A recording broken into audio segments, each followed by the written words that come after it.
Olá, irmãos, a paz do Senhor Jesus, tudo bem com vocês? Hoje eu quero falar sobre os 144.000 e sobre as 7 igrejas.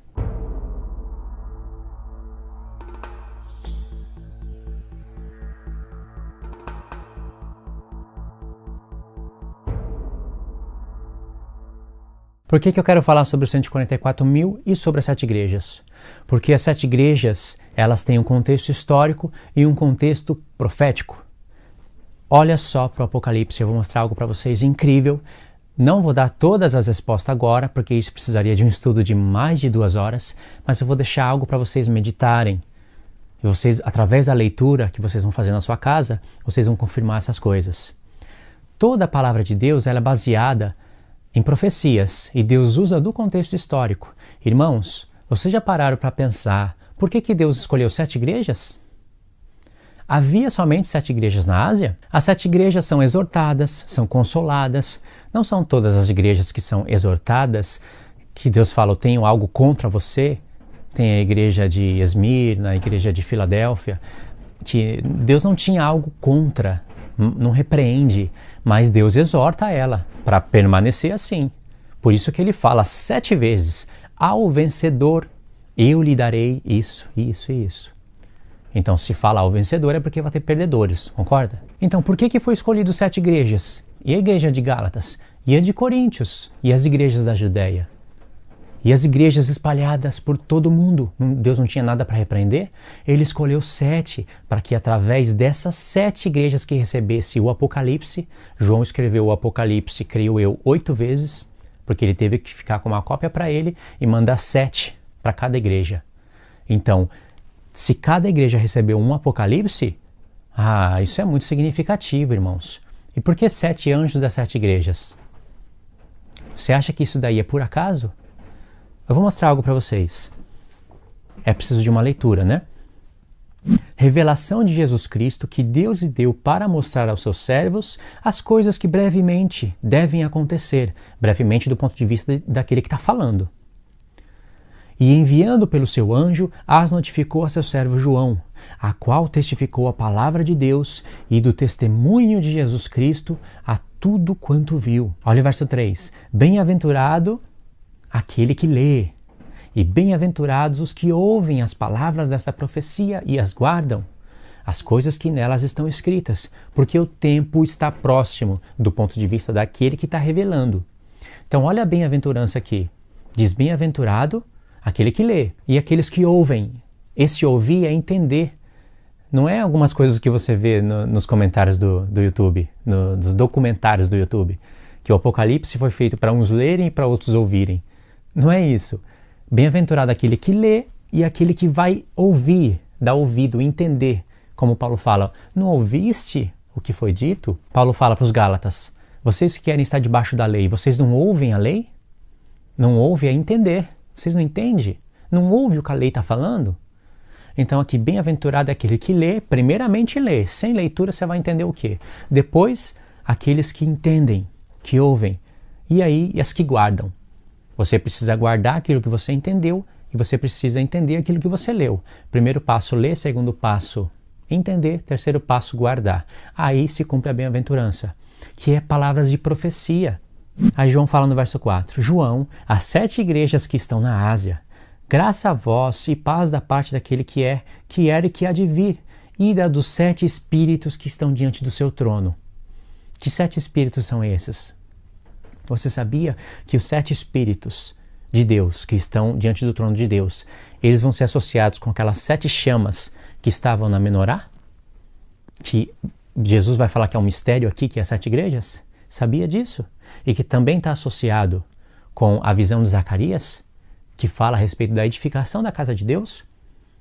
E tem mais, a menorá, que tem aquelas 7 chamas, que vai ser associado com 7 espíritos ou 7 olhos de Deus, lá em Zacarias.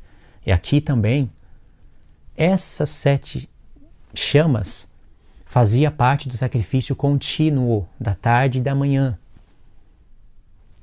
É muita revelação aqui. Aí diz, e da parte de Jesus Cristo, que é fiel, que é a fiel testemunha, o primogênito dos mortos e o príncipe dos reis da terra, aquele que nos ama e pelo seu sangue nos libertou dos nossos pecados e nos fez reinos, sacerdotes para Deus, seu Pai. A ele a glória e o domínio pelos séculos dos séculos. Amém. Aí olha que interessante, verso 10. Eu fui arrebatado em espírito no dia do Senhor. Arrebatamento, a palavra arrebatamento, falando do dia do Senhor. Aqui Jesus está voltando para João, como ele prometeu no final do Evangelho de João. Ele está voltando para João e aproveitando para deixar dicas do arrebatamento da igreja e para fazer um monte de outras revelações, né? Para manifestar um monte de revelações. Por isso que as palavras aqui, arrebatado em espírito, quer dizer, pelo Espírito, né? E no dia do Senhor não são palavras aleatórias. E aí diz, e por detrás de mim ouvi uma grande voz como de trombeta. Meu Deus, quanta coisa maravilhosa aqui. Por que ele teve que ouvir voz de trombeta? Arrebatamento, dia do Senhor. E que dizia, o que vês escreve num livro e envia às 7 igrejas. E aqui, irmãos, não esquece, está sendo voz de trombeta. Éfeso, Esmirna, Pérgamo, Tiatira, e João está ouvindo o nome das igrejas com voz de trombeta e está ouvindo a voz de trombeta com o nome das igrejas. Sardes, Filadélfia e Laodiceia. São 7 igrejas. Ele ouviu quantos nomes de igreja com voz de trombeta? 7. Em Apocalipse não tem 7 trombetas? E no meio dos candeeiros, um semelhante ao Filho do Homem, vestido de uma roupa talar e cingido na altura do peito com cinto de ouro, apresentou Cristo como o sumo sacerdote. Por isso que ele está no meio do candeeiro, das 7 igrejas. A sua cabeça e cabelos eram brancos como a lã, como a neve, e os seus olhos como chama de fogo. Quem que está apresentando aqui? O ancião de dias, que é o Pai, mas o Pai é invisível. Ele está sendo manifestado na imagem do Filho. Então o Filho está sendo apresentado como ancião de dias. Alguns irmãos falam, Cristo não é um ancião de dias. O ancião de dias é o Pai. O Filho do Homem estava subindo até o ancião de dias. Tudo bem, mas quem é que está vindo depois de 3 tempos e meios?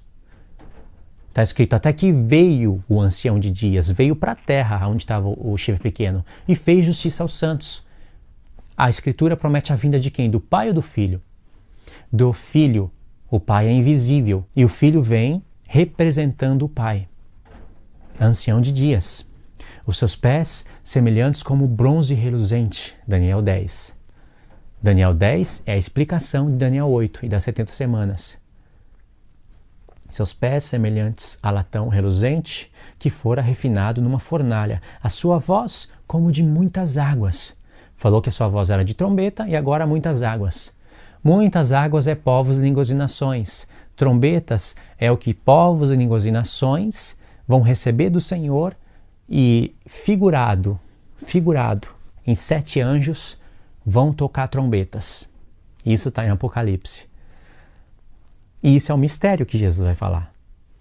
Tinha ele na sua destra 7 estrelas, e na sua boca saiu uma espada de 2 gumes, uma espada aguda de 2 gumes.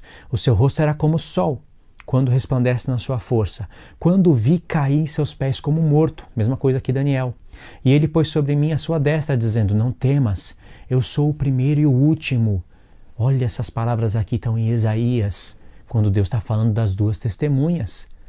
Vós, casa de Israel, casa de Judá, sois minhas testemunhas. Não temas. Existe outro Deus além de mim? Existe? Não existe. Por isso, vós sois minhas testemunhas. O que as testemunhas, figuradas em Moisés e Elias, vão estar pregando? Não existe outro Deus além do Deus que criou os céus e a terra. E por que elas vão estar pregando isso? Porque existe alguém, um livro, que diz que existe um único Deus. Esse único Deus tem um único livro que é o verdadeiro e ensina as verdadeiras doutrinas. Então as 2 testemunhas vão ir de frente contra isso. Aí após Jesus ter falado, eu sou o primeiro e o último, nos mandando para os profetas, aí no verso 17 está escrito, quando o vi, caí aos seus pés como morto, ele pôs sobre mim a sua destra, dizendo, não temas, eu sou o primeiro e o último, e o que vivo. Fui morto, mas eis aqui estou vivo pelos séculos dos séculos, e tenho as chaves da morte e do Hades. Escreve, pois, as coisas que tem visto, e as que são, e as que hão de acontecer. Olha o Apocalipse sendo repartido aqui. Escreve, pois, as coisas que tem visto, e as que são, e as que hão de acontecer. Eis o mistério das 7 estrelas que viste na minha destra e dos 7 candeeiros de ouro. Jesus falou, vou te revelar um mistério. As estrelas são os anjos das 7 igrejas e os 7 candeeiros que formam a menorá são as 7 igrejas. Você acha que o mistério é só isso? As 7 estrelas são 7 anjos e os 7 candeeiros são as 7 igrejas. O mistério não é isso daí. O mistério está em você entender o que vai ser revelado após Jesus ter conectado essas coisas. Então, a maneira como Jesus se revela para cada igreja, pode observar, vai estar chamando a nossa atenção para a última semana. Olha só, última semana, 7 igrejas, 7 anjos, 7 trombetas. Quem não quiser conectar isso não sabe o que é um quebra-cabeça. E olha as promessas que Jesus fala para cada igreja. A primeira promessa, olha, isso vai fazer alusão com tanta coisa, principalmente com os dias da criação e com as festas, que eu já falei em outros vídeos. Então, irmãos, as 7 igrejas está sendo associada assim. Elas existiam no contexto histórico, mas Deus preparou aquele contexto histórico, palavras, personagens, para remontar um contexto profético no futuro, onde o povo de Deus, representado em 7 igrejas, vão estar tocando trombetas e anunciando a vinda do Senhor. Aqui em Apocalipse você vai ver associado som de trombeta com voz, a anunciar as coisas de Deus. Olha só, Jesus se apresentou como sumo sacerdote, justo no capítulo 1. O sumo sacerdote, qual é o ofício principal dele? Não é fazer a expiação dos pecados? É a 6ª festa, o dia da expiação. Ele se apresentou como sumo sacerdote, estava na menorá. No capítulo 8 vai ter um anjo que oferece incenso na presença de Deus, o incensário que passa pelo véu e é oferecido lá no Santo dos Santos. É o dia da expiação, irmãos. Aqui vai estar falando das festas, porque Jesus fala, olha, eu fui morto, Páscoa, mas eis aqui estou vivo, primícias. E ele estava cheio do poder, Pentecoste, não é? Voz como de trombetas, Páscoa, asmos, primícias, Pentecoste, trombetas. E onde ele estava? Ele não estava nos céus, tabernáculo de Deus? Claro que falta a festa dos tabernáculos para se cumprir, mas olha a timeline das festas em Cristo. As festas estão sendo apresentadas aqui logo no primeiro capítulo. 7 festas, 7 anjos, 7 igrejas, 7 trombetas. E é claro, Deus vai revelar no decorrer do Apocalipse, no desenrolar da profecia, a última semana. Então, quantos 7 estão sendo ligados, conectados aqui em Apocalipse? Então, irmãos, eu fiz questão de contextualizar as 7 igrejas porque eu queria explicar algo sobre os 144 mil, que vai ser também uma explicação resumida, para vocês estudarem, não vai ter todas as respostas. Mas eu vou explicar.